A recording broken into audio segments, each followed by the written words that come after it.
Dan, thank you very much. That was fantastic. I would like to introduce our next speaker, Joe Jordan. In addition to Joe's distinguished accomplishments, Joe is an inspirational speaker and behavioral finance expert. He is the author of the award-winning book, Living a Life of Significance. Published in 2013, the book has sold over 100,000 copies and is translated in 5 languages and was featured in Nick Murray's The Advisor's Essential Library. Formerly, Joe ran sales at Payne Weber and most recently was a senior vice president at MetLife. Without further ado, I present Joe Jordan.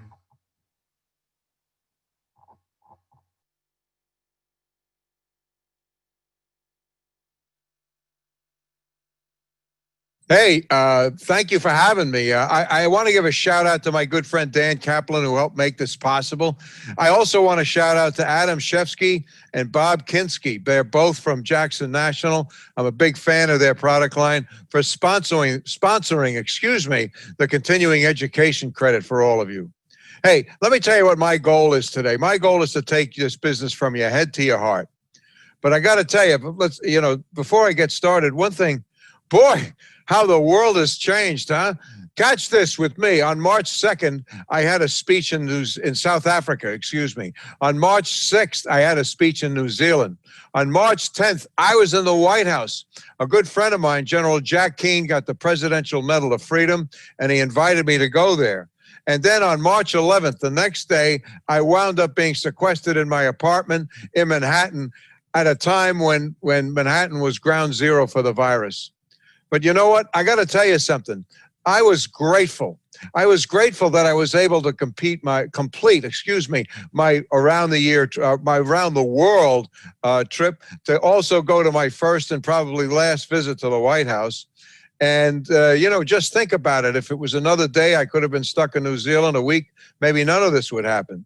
And so this is the point I'm getting at. I think a positive mindset is critical in this environment. And one of the best ways to promote a positive attitude is to be in the state of gratitude. And the key to staying focused and productive is to stay optimistic. Look, being an optimist in times like this is rare. Even people who are seriously negative find people who are optimistic incredibly attractive. And there's no better way to stay optimistic than to be grateful. And gratitude is not a skill, it's a choice. And that means you can do it tomorrow. So what should you be grateful for? Well, be grateful for your family and community, and here's hoping that all of them are safe and healthy. Be grateful you're in this country, for crying out loud, and you got a profession whereby you're helping people, especially now when they need it most. Look, health is not just the absence of disease. It's an overall feeling of well-being. And when people feel they're protected, they feel that feeling of well-being. Other professions, look, medicine might extend life, but you deal with the quality and dignity of life. Be grateful for the benefits, the death benefits, DI, long-term care claims, living benefits on your life policies that are paid out or on standby to be paid out at some point in time in the future. Do you guys know how much benefits you've created? Something that you should do other than knowing your commissions and whether you're going to Bermuda on the trip. Be grateful for the advancements in technology, making it easier to communicate and to apply for coverages. Imagine if this happened 3 years ago. Look, adoption is the new innovation. And when all this is over, think about all the new skills that you've acquired and how much more efficient you'll be using virtual tools in the future. Remember, different is not always better, but better is always different. So let me tell you about the gratitude incident I had, okay? When I got back from the White House, I got a phone call. And this guy calls me up and tells me he heard me speak 6 years ago. He said I changed his life. He was attributing a lot of his success to me. And so, I've gotten calls like this before, but this was different, all right? This guy does a thing called Gratitude Fridays. Every Friday, he calls someone up who had an impact on his life. So I felt great. And I could see he felt great in terms of what was happening when he saw my reaction. So this is what I'm charging you. Why don't you set up a Gratitude Friday? You want to get the cobwebs out of your head? Talk to someone who had an impact on your life. In a year, you can impact 52 people. And last year was not the end of a year, it was the end of a decade. That's 520 people. So why wouldn't you do something like that? And here's something that's important. When you are grateful, fear disappears and abundance appears, and no negative emotion can stand up to gratitude. Now, we have experienced the fastest that the market has gone down from an all-time high. It went down 34% in 33 days, and the S&P closed at 2,200. This decline is without historical precedent. The next 50 days, the market had the largest upswing in history. How do you expect people not having an advisor to live through this stuff? So what should we do about this? Don't waste this crisis. Don't waste it. In the 46 years that I've been in financial services, I lived through the high inflation of the 70s, the high interest rates of the 80s, the stock market crash of 87, the Asian and Russian crisis of the early 90s, the dot-com crash in double aught, 9/11, the 07-09 crash, the near market crash of 2011, and the Christmas Eve massacre of 2018. All of these incidents, with the exception of 9/11, were all financial crises. The current crisis also brings the fear of death and disability. It also brings something new to our business. I've never seen it before, and it's called demand. Now, look, I'm a firm believer that the future belongs to KYC. Know your client. Planning and developing jointly a goal-oriented plan which should dictate future behavior. The days of product centricity and transactional relationships are over. However, I would point out it has been my experience that financial planning culture focuses on retirement, leaving little room for protection products or risk management. Couple that with the longest bull market in history, a decade, right? It's easy to see how risk management can be pushed back. Make no mistake about it. The whole idea, the whole push to develop holistic plans that solve multiple solutions is being driven by consumers, not regulators. Right now, the consumer is very in tune to his or her mortality, and it's time to step up and to take the holistic approach. One other thing, there is no case on record where someone on their deathbed said, call my broker. I really appreciate he or she beat the S&P by 3 basis points. In fact, if you're just in wealth management, that can be tough. Look, you could have great performance, but there's always someone who's done better. There's always some other stock that did better. But if you deliver a death claim or the life product you're responsible for had a living benefit that paid some medical bills or they had a long-term care incident, people are far more appreciative. My planner, George Riley. By the way, a lot of you guys should know who George is. He's in New Jersey. He was a football star at Brown University. One of his teammates said, George, you played football at an Ivy League school. What the hell are you doing in this business? Well, you know what? That guy's in the 7th year of receiving $22,000 a month tax-free on a disability claim. You know what? He's never brought that up again. Look, I've had a very varied career. I was in financial services. I was an insurance agent. I ran insurance sales at Payne Weber, and then I built the annuity business at MetLife, and then I had all retail product development and financial and started their fee-based planning program. This background gave me a very broad insight into financial services. Frankly, I didn't like what I saw. I began to observe that we were not as client-centric as other industries were, and I felt there would be consequences, and there were, and there are. Look, a lot of regulators don't think that we're very cool. That they're very negative about some of the people that happen to be in our business, and so I was concerned about that. And I came across a Gallup survey which is focusing on the ethics and believability of different professions. The only ones below us, okay, were Congress and car salesmen. And you know, do you know what the number 1 profession was? It was nurses. And I bet you that's still operative today. Look, the other ones just under nurses were all service organizations. And service organizations are built on 2 foundations, humility and maturity. And humble people don't think less of themselves. They just think of themselves less. And mature people aren't necessarily older. They see things from another person's perspective, which means they took the time to find out what that perspective was. That's why I believe holistic planning is far more client-centric.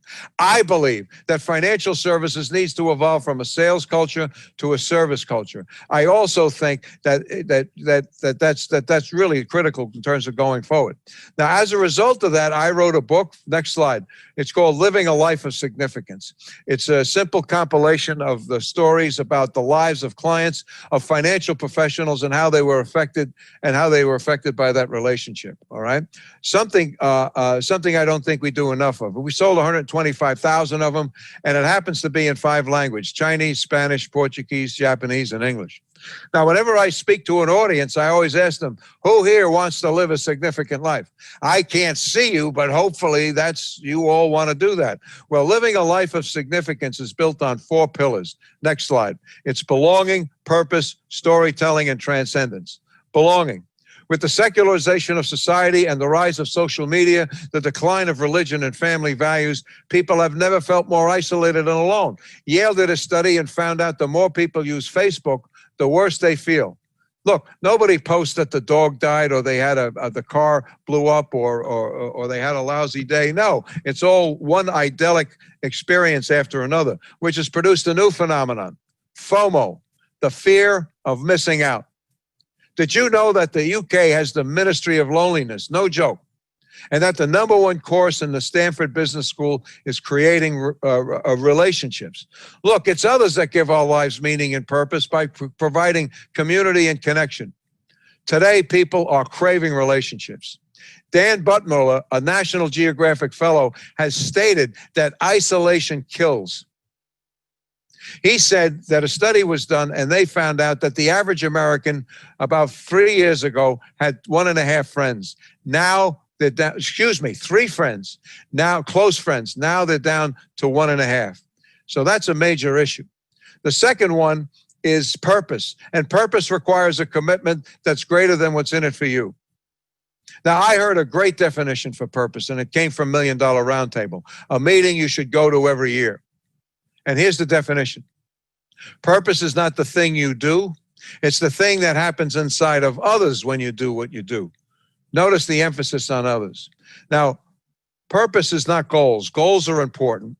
Don't get me wrong. But goals are things that you want to obtain. So you want a bigger house. You want to make more money. You want to go on a vacation. You want a certain amount of status. Those are things that you want to obtain. Purpose, on the other hand, are things that you want to attain. And a great way to see the difference is take a shot at your eulogy. Do you want someone up there saying, boy, he or she had a great house or a great pair of shoes? No. You want to be remembered for something that's a lot bigger than that. And you know that.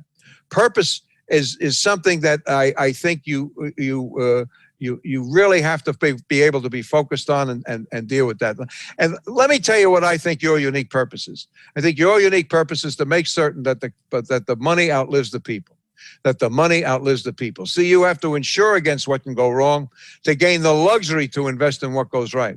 And now, what about your value proposition?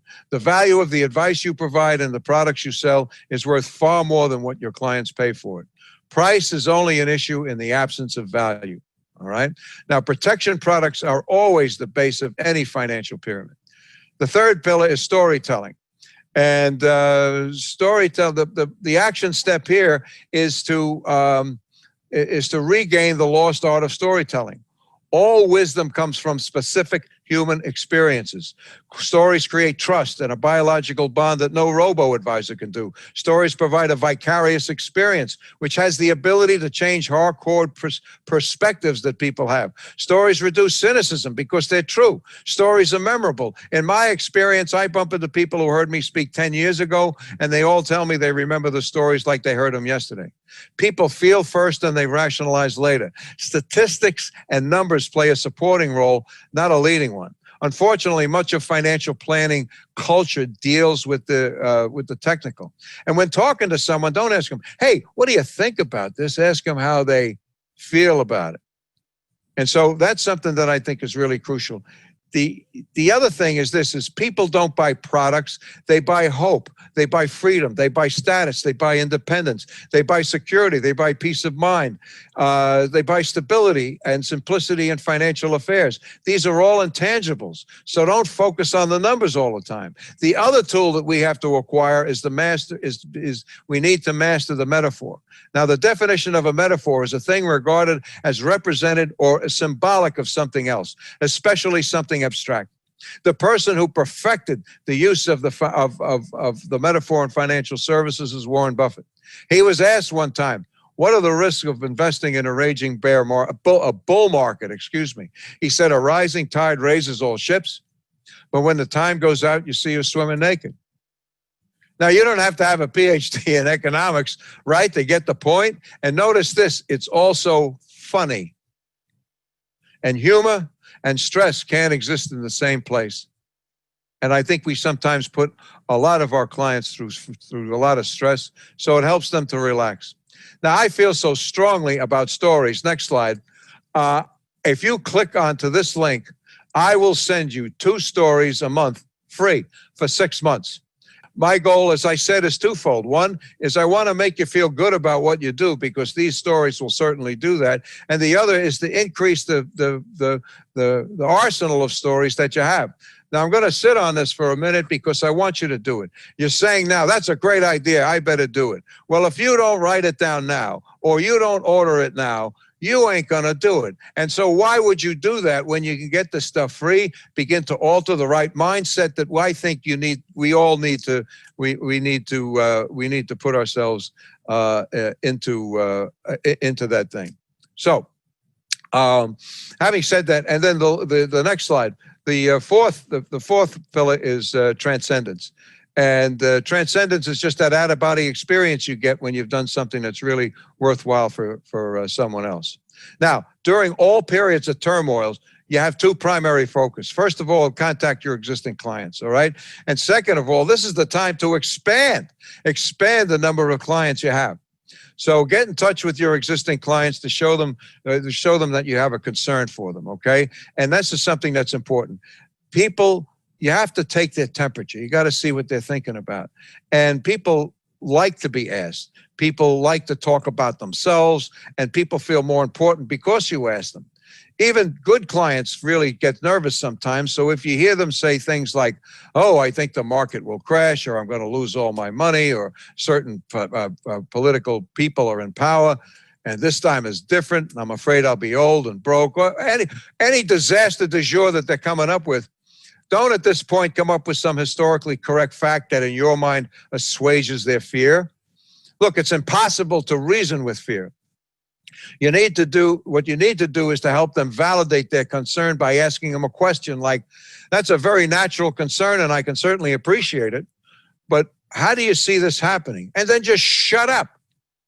This should give you an idea of what they're thinking about. If they mention Bernie Madoff, then you know you're the problem. They don't trust you. And the prognosis for this client is not good. And that may be a good thing, right, is to get rid of people who don't trust you. However, if they have normal concerns, they'll feel better that they actually got this off the chest, okay? And they may have forgotten that the products you sold them to fund their plan have some of the features that would assuage their fear, and you can reinforce that. But the other thing is to expand the number of clients you have. Think of all of the people who've been abandoned by their advisor. And frankly, it's been my experience that it's harder to prospect when things are great. And when you have a decade of a raging bull market, it's hard. So now anxiety levels are high. People will be more open to a second opinion. A recent J.D. Power study said that 2/3 of the people in this country have an advisor, which means 1/3 don't. Among that group, a full 1/3 said they have not been in contact with their advisor in the 3 months that the pandemic emerged. And that doesn't include the other 1/3 of investors who don't have an advisor. So what should you do? Fill the void. Look, the business is simple. It's built on 2 principles, 2 foundations: prospecting and everything else. That's not a joke. It's real. You know, the minute you stop prospecting, you're dead. You could know everything in the universe, but that's it. And I think feeling positive about what you do is something that helps you do the thing that we all don't like to do, which is the idea of facing rejection. Now, one of the prospecting techniques I'm a big fan of is the daily contact commitment, or DCC. It's simply you make a commitment to contact X number of people a day. Look, I didn't make this up. My manager made me do it back in 1974. And I didn't, he told me I had to ask 10 people a day to see me. I didn't know I couldn't do it, so I did. But let me tell you look, you don't have to do 10. If you're not, do 4 to start off with. It's probably 4 more than you're asking right now, right? If you're going to be honest with you. So let me tell you what I liked about it. You're managing to effort and not results. You're managing to effort and not results. You don't control your results. You don't control someone will see you. You don't control whether someone buys from you. You don't control interest rates, the stock market, or the Straits of Hormuz. The only thing that you control is your effort. And Gandhi said that true satisfaction doesn't come in the accomplishment. It comes in the effort. Total effort is total victory. Now, the more you prospect, the better you feel. The better you feel, the more you prospect. And look, I don't think this is just something you do. I think it's a reaffirmation of faith. Faith that you do something worthwhile. And St. Augustine said that faith is believing in what you can't see. And when you have faith, you can begin to see what you believe. I'm not trying to get religious on you, but I do think there's a spiritual side to this business. And the other thing I think is I believe that knowing you labor for a higher purpose will raise your pain tolerance and commitment to continue to prospect. And the daily contact commitment is just another way to keep score. Because the business is built on 3 variables. The quality of your work, the number of people you show your work to, and the reaction or non-reaction from people you show your work to. You control the first 2, you don't control the third. Because you have to accept this. You can only help people who want to be helped. You can only help people who want to be helped by you, and you can only help people who want to be helped by you now. And sometimes with all of our best efforts, we just have to say, next. That's why the business is built on those two foundations. Bottom line is you can always learn by doing, but never do by learning. You will not learn your way to the top of the profession. You will behave your way to the top. So we find ourselves in one of 2 behaviors, prospecting or avoiding prospecting. What block is forcing us? It's fear. It's not bad to feel fear, but it's bad to do what fear tells us what to do. Funny thing about fear, it does not exist in the real world. It's in our minds, and it's an emotion. And you don't fight an emotion with logic. You fight it with the next big emotion, and that is love. And 1 John 4 says there is no fear in love. And total love drives out fear. And the opposite of love is not hate, it's indifference. And you can't be indifferent in the business. This is all about relationships and gaining people's trust. You'll knock over a robo-advisor any day when you get that way. See, when you change the way you see things, the things you see change. So next slide. So what people need is a plan. And all successful investing is goal-oriented and planning-driven. All unsuccessful investing is market-focused and investment-driven. Next slide. Clients need a partner too, and that partner is you. And a partner encourages clients to subordinate their short-term emotional impulses to their long-term financial goals. And you won't know what those goals are unless you did a plan, right? And then the next slide, advisors need a plan. A plan justifies your recommendations. You know, you have to justify what you put people into, and that's the best way to do it. Next slide. Now, this slide shows the impact of timely advice and how it can provide multiples of value to clients. We are, of course, in uncertain times right now, but the last real bear market we experienced was through peak through trough was 07-09. However, we've experienced 3 near misses. In 1998, we experienced a decline of 19.3. A bear market is 20% from a previous high. 19.3, and the market trough was 957. On 2011, the decline was 19.4, when the market trough was 1,099. Then, in 2018, the Christmas Eve massacre, the decline was as close as you can get to bear market territory, a decline of 19.8, and the trough was 2351. By the way, the S&P price, as I'm recording this right now, is about 3,400. Big difference. Do you notice a pattern here? Left to their own devices, many people would panic out during some or all of these market fluctuations. And guess what? Buy high and sell low doesn't work. It proves this, and this is important. A well-timed intervention can be worth a decade's worth of fees. Everyone's talking about fees. You avoid one of these, baby, you earned your fee 6 times over, and the performance will blow out any other thing that's there. That's the thing, is that people in economics and the press, they rip out the emotional part of the business, and that's what you fulfill. So recently, as I told you, the S&P dropped 34% in 33 days, which was unprecedented, followed by the biggest 50 days increase in the market history. So no analyst, no commentator, no economist predicted this would happen. This means, as Nick Murray says, that faith in the future is the only worldview that actually jives with the historical facts. That's why a trusting advisor relationship is so important, and robo-advisors are incapable of any form of intervention. One client said, my plan and advisor helped to protect me from myself. Now, on January 1st, 1990, the S&P closed at 339. By the way, a stamp cost 25 cents then.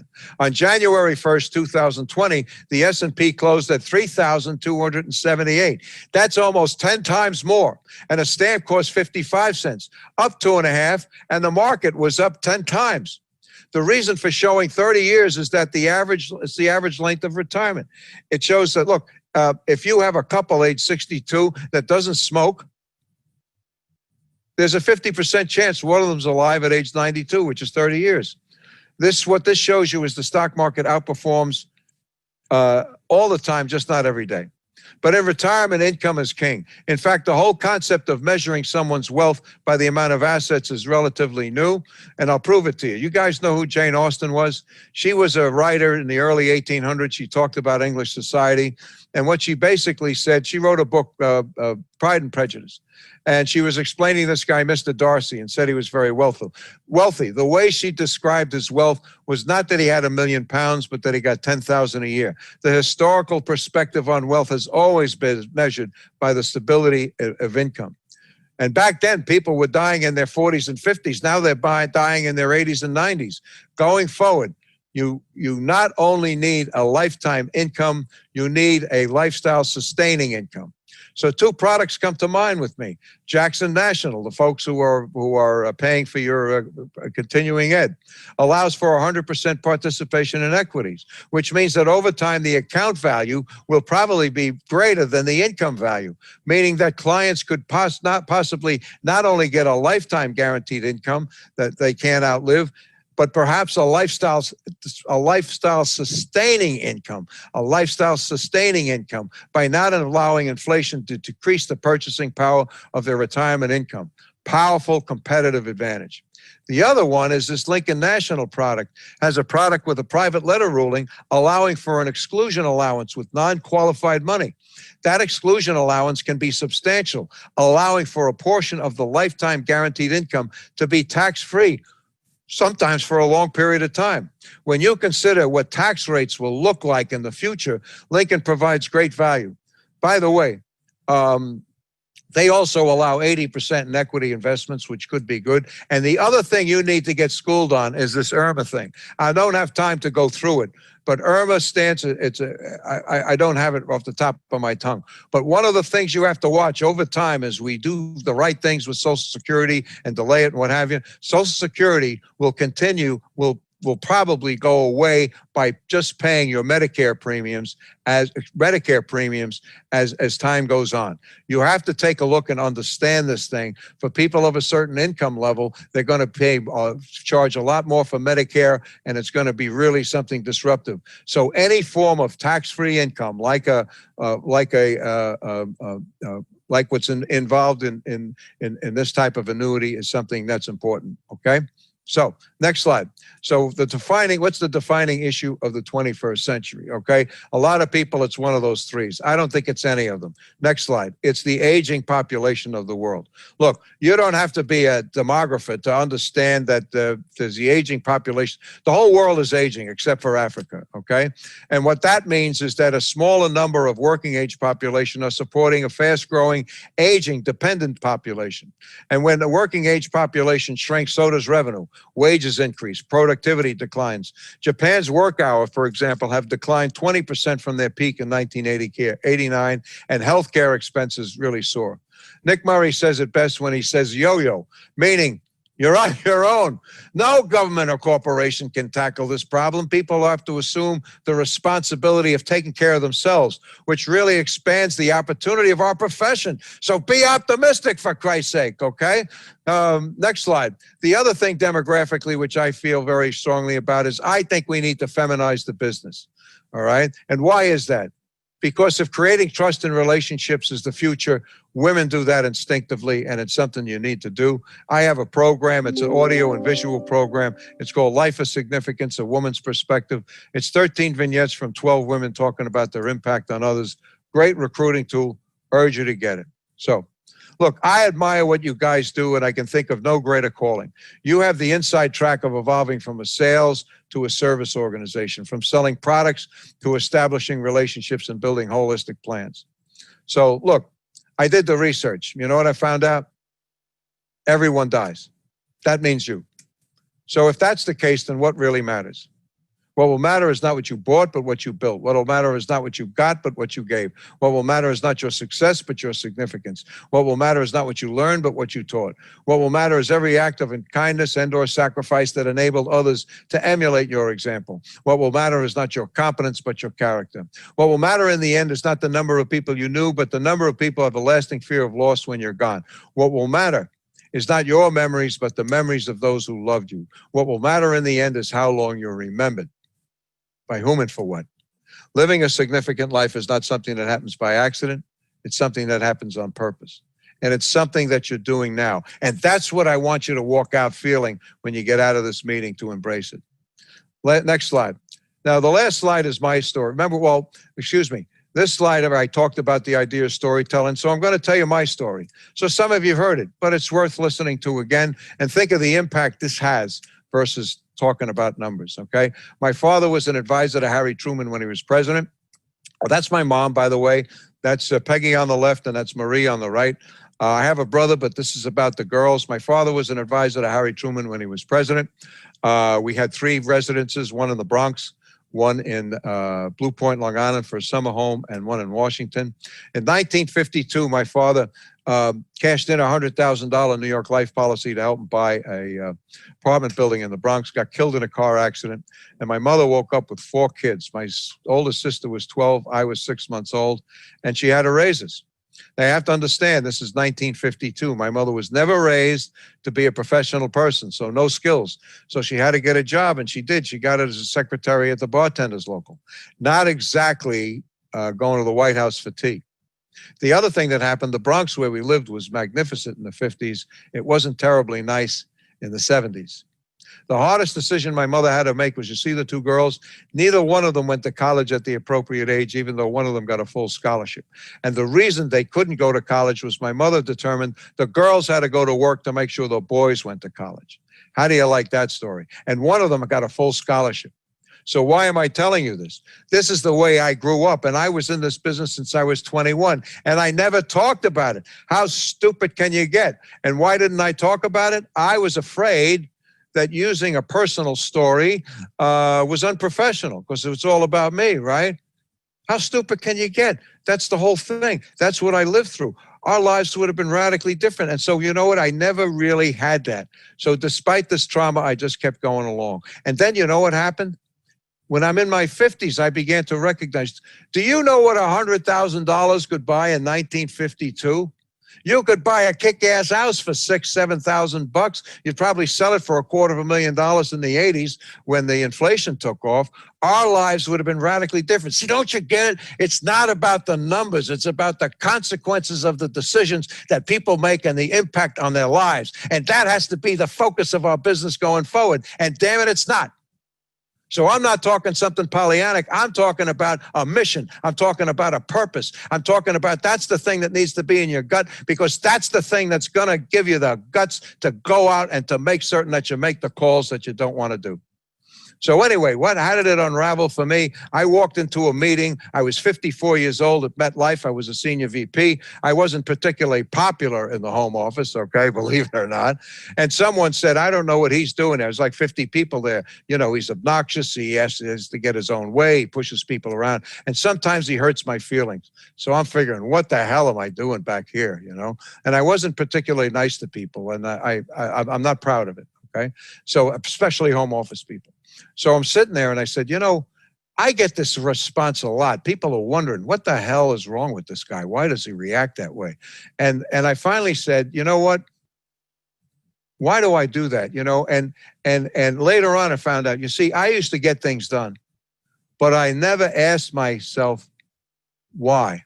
You got to answer why you do what you do, because if you don't, people will misinterpret your motives. And that's what was happening to me. So anyway, I'm sitting there and I'm saying, you know, why do people react to me like this? Why is that happening? And you know what? I've been in this business and I'm speaking all over the world, and MetLife doesn't like it. Maybe they'll fire me because of it, but I'm still doing it. And why do I do this? And I'm sitting there, why do I do what I do? And it came to me in an instant. I recognized for the first time in my life that I think I take directions from my mother. She told me that what I have to do is I have to talk to the thousands who saved the millions from the fate she had. That which I thought was a tragedy was a triumph. And let me tell you something. In life, it's not the pain of the journey, it is the rapture of the revelation. So anyway, I hope that this had some impact on you, and you've seen it, and it had that. By the way, this is a bundle I have. This is my book, and I have 2 audio-video programs, Life of Significance, A Woman's Perspective, and Life of Significance, When Business Becomes Personal. And they go to the retail for $125. If you write down that link, you can get it for $100. It's really worthwhile. It's audio and video, so you can use it also in seminars and stuff, getting stories across. So use other people's stories to make that happen, you know. So that's something that's there. So look, I love what you guys do. I love the NAIFA organization for the impact that it has on others. And I just want you to know, aspire to live a significant life, because whether you think you are or aren't, you are. Thanks.